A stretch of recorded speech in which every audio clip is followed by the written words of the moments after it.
ABC 10 News at 4 starts now. Early voting about to close as we close in on the eve before Election Day. Uncertainty about what comes next, stores boarding up in case of unrest. Plus, they're in crowded conditions, they're in closed spaces. Which schools in Vista are rolling back reopening plans due to more cases of coronavirus? We are in the final push before election 2020. Right now, San Diegans have about an hour left to vote in person the day before the election.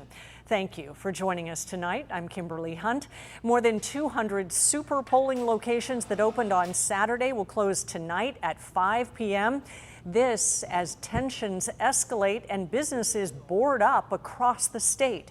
ABC 10 News reporter Rachel Bianco is at the County Registrar of Voters with a look at how things are going there on the eve of Election Day. Rachel?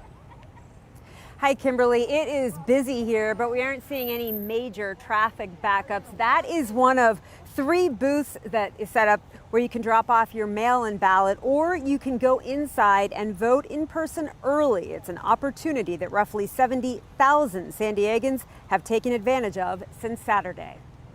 Sharon Morton wanted to vote in person but avoid the long lines on Election Day. I wanted to vote early, but I wanted to come out and actually see my ballot go in early today. Morton was in and out of the Registrar of Voters Center in minutes. Other than some short lines to drop off mail-in ballots, the process seemed quick Monday afternoon. We are doing really well as far as the lines. It's been really peaceful. And yes, I was studying my ballot. For the first time ever, the county opened 235 super polling locations Saturday. Normally, there are 1,600 smaller locations only available on Election Day. One of the super polling locations is at San Diego State, the size making it easier for social distancing. The pandemic is my main concern. So far, a record number of San Diegans has voted early in person and by mail. This is also the first year everyone in California got a ballot in the mail. Election officials say we may have a good idea of the results right after the polls close. In 2018, the early numbers reflected just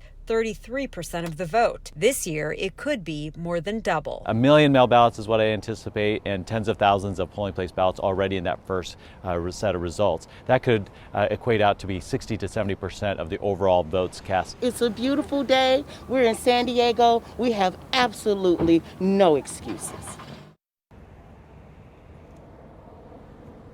Now again, today the polls close at 5, but tomorrow they'll be open from 7 a.m. to 8 p.m. And we checked with the Registrar of Voters just a few minutes ago, and he says so far everything is going smoothly. Reporting live in Kearny Mesa, Rachel Bianco, ABC 10 News. Thank you, Rachel. And meantime, tensions are rising in the hours before Election Day across the country. In Texas, a federal judge just rejected a legal challenge by Republican lawmakers to toss out 127,000 ballots. The ballots were cast at 10 drive-through locations set up in Harris County, which includes Houston. Republicans believed they weren't valid. Those votes should count, hands down. We followed Texas election code to a T. We consulted with the Secretary of State, and so the law should be on our side. In North Carolina, video shows a march to the polls being disrupted by law enforcement on the final day of early voting. Sheriff's deputies pepper sprayed voters, allegedly blocking a roadway. 8 people were arrested. The Justice Department says it's sending federal monitors to 44 jurisdictions in 18 states to ensure voting rights. This election's on track to have one of the highest voter turnouts ever. More than 95 million Americans have already cast votes. That is almost 70% of the entire voter turnout in 2016. Experts are predicting we will easily surpass the 138 million people that voted in that last presidential election. So what happens if you want to vote in person, but you've either tested positive for COVID, you're showing symptoms, or you're in quarantine? So we really encourage these local election officials to have a way for any voter to vote, regardless of whether or not they have or have been exposed to COVID-19. Now, there are several options. For example, in places like Tennessee, there are sites where you can cast your ballot distance from others. So it might be a voting machine in kind of, another room over there. And if you're COVID positive and want to vote in person, then that's the place that you would go to make everybody feel safe. We've seen a lot, but not all states trying to come up with alternatives. And this separate polling site location is a CDC recommendation, but it's not something we're seeing a ton of places do it. Yeah. Now, other states like Kentucky have medical emergency ballots that you can request. There are some states that even do curbside voting. Now, even though many people have already voted, you can still expect a big turnout tomorrow as well. Because there's this real sense of, I need to see my vote go through the machine and know that it was counted. So I think right now we are all dealing with an incredible situation, and how a voter chooses to vote really should be a personal decision. So if you have any questions about voting, or maybe you go to the polls, you see some issues like voter intimidation, here's the number to call, 1-866-OUR-VOTE. That hotline has legal experts standing by. Many students and teachers in the Vista Unified School District are now back to online learning for 2 weeks due to rising COVID cases. 17 have been identified since school reopened less than 2 weeks ago. ABC 10 News reporter Mimi Alcala has more. You have hundreds of kids gathered together, packed into schools without social distancing. Vista Unified School District reopened for in-person learning at normal capacity on October 20th. Weeks later, several schools are returning to virtual learning for 2 weeks after positive COVID-19 cases were reported. Mission Vista High School was back to online learning last week after it had 2 positive cases. On Friday, the district announced that Vista High School, Madison Middle School, and Roosevelt Middle School will also pivot from in-person learning to Vista virtual for 2 weeks, starting November 2nd. Teachers and students at Rancho Minerva Middle School were told Monday they will also be closing for 2 weeks. This comes after the district recently voted on new metrics for closing schools. If one school has 2 or more positive cases, the whole school will shift back to virtual learning for 14 days.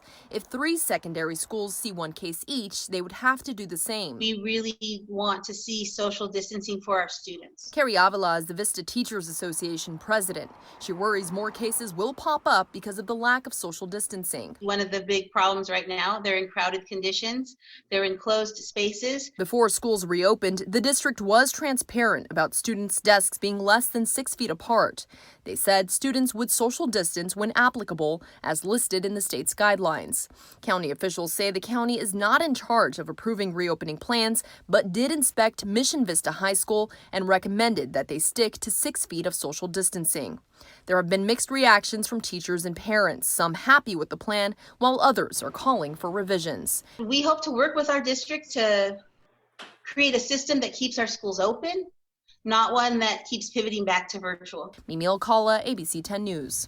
One student is also tested positive at the Leadership Academy Elementary School. A classroom of 28 students and 1 teacher will return to virtual learning for 14 days. And the district superintendent says that the district meets regularly with representatives from the San Diego Health and Human Services Department to discuss health and safety measures and make adjustments as appropriate. Now to a developing terror attack in Austria. At least 1 civilian was killed, 15 others wounded in a shooting in Vienna. This happened just hours ago. Officials say multiple gunmen opened fire on people enjoying a last evening out. The capital was headed into lockdown due to the coronavirus pandemic surge. The Austrian chancellor confirmed one of the attackers was also killed by authorities. Austria's top security official said a manhunt is now underway to find the other gunman. COVID-19 cases are increasing at nursing homes.